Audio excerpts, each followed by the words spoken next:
Building on the rock, standing strong in life's storm.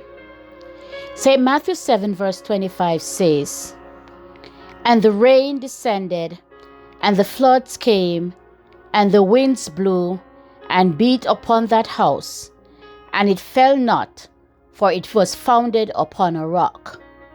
Welcome to Life is a Test. This is Exploring the Parables of Jesus, Part 51. In 1992, Hurricane Andrew devastated South Florida. Entire neighborhoods were flattened, but one man's house stood strong, virtually untouched. When reporters asked him how, he replied, "I built it according to the code. I was told a storm would come, so I prepared for it." He didn't wait for the storm. He built right from the beginning. This man understood that preparation must happen before the storm arrives. The same is true for our spiritual lives. The storm is not a matter of if, but when. The question is, are we building now or waiting until it's too late? Jesus closed the Sermon on the Mount with the parable of the wise and foolish builder. But even though Jesus used the term house, he was not talking about physical homes. He's talking about our lives. Every decision, relationship, value, and priority is a brick in the structure we are building. We are all builders. But what are we building on? Some people put effort into outward appearances, fine furnishings, beautiful decorations, achievement, and status, but neglect the foundation. A house without a solid foundation will collapse, no matter how beautiful it looks. If you build the house of your life without obedience to Jesus, it's like wasting your money on a house without a foundation. The foolish builder builds on sand, relying on worldly wisdom, self-sufficiency, and temporary security. The wise builder prepares in advance. He digs deep and establishes his house on Christ, the solid rock, His word, His teachings, and His presence. Building on Christ requires time, intentionality, and sometimes sacrifice. It is never a flashy lifestyle, and it's not always popular, but it is secure. The parable is more than a lesson in construction. It is a lesson in spiritual preparation, because life is full of storms. Financial struggles, suffering, loss, betrayal, health crisis, temptations, and spiritual battles. Each storm we face tests the strength of our foundation. Many times, people will paint the picture that believers, when they decide to serve God and they encounter troubles, that their problems will vanish, which is not true. Hardship and storms are certain for both the believer and unbeliever, the rich or the poor. Jesus never promised a life full of hardship, but He did promise that those who trust in Him will have the strength to endure. In St. John 16 verse 33, Jesus said, "These things I have spoken unto you, that in me ye might have peace. In the world ye shall have tribulation, but be of good cheer. I have overcome the world." Our foundation, what we build our lives upon, determines whether we stand firm or fall when life storms arrive. Job, a man of integrity and faith, understood this reality. Despite losing everything, his wealth, children, and health, he remained unshaken. In Job 1 verse 21, he declared, "The Lord gave, and the Lord hath taken away. Blessed be the name of the Lord." Picture these two houses standing side by side on the Florida coast, identical in appearance. Then a hurricane struck. One remained standing, the other was demolished. The difference wasn't in the paint or design, it was in the foundation. When the storms come, they reveal the strength of our foundation. Many people, when hit by life's trials, realize they have been building on shaky ground.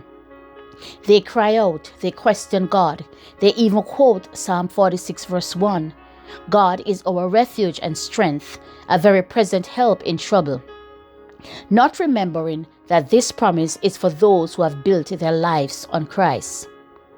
The flood represents both the trials of life and the final judgment before God. Some people profess Christ but live in disobedience. So when trials come, they crumble. But those who walk in obedience stand firm both in this life and in eternity.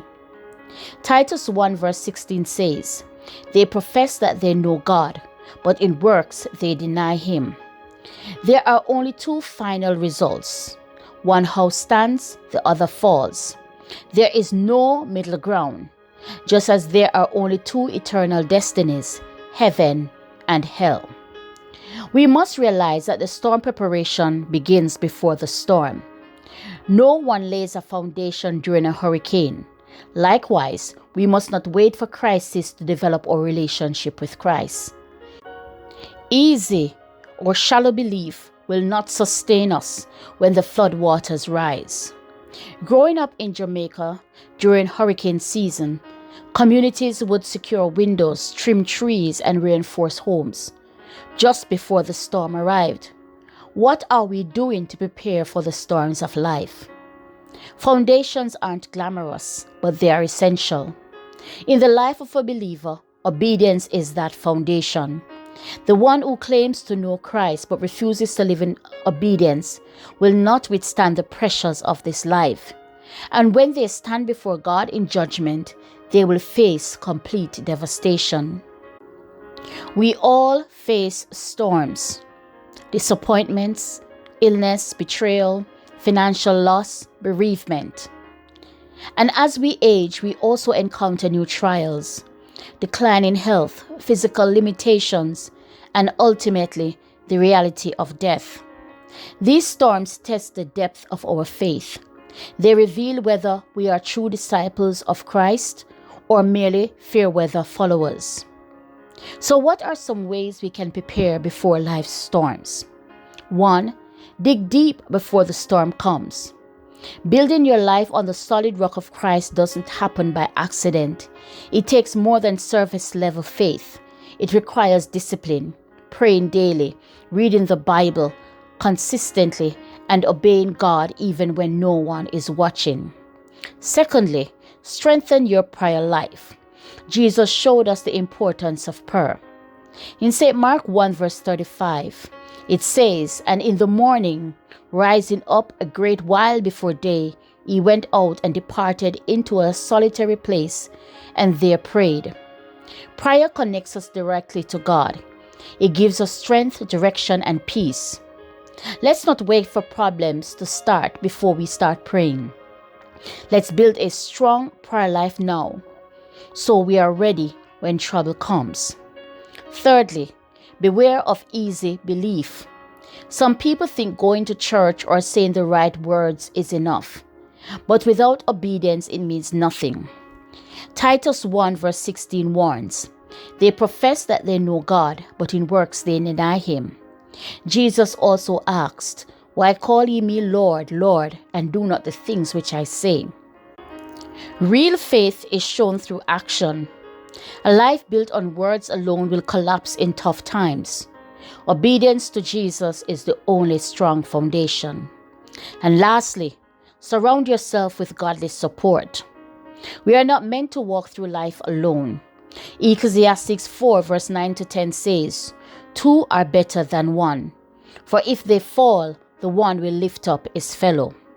Surround yourself with believers who will pray for you, encourage you, and help you to stay strong when life gets hard. The storms of life and the storm of judgment are coming. So let us choose wisely, build deeply, and remain steadfast in faith. When the winds blow, how will we be standing?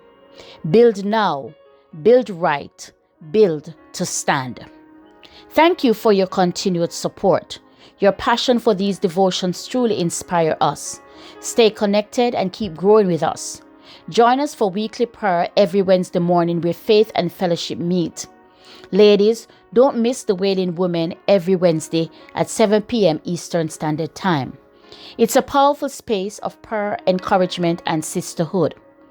Subscribe to our YouTube channel for uplifting devotional content to strengthen your walk with Christ.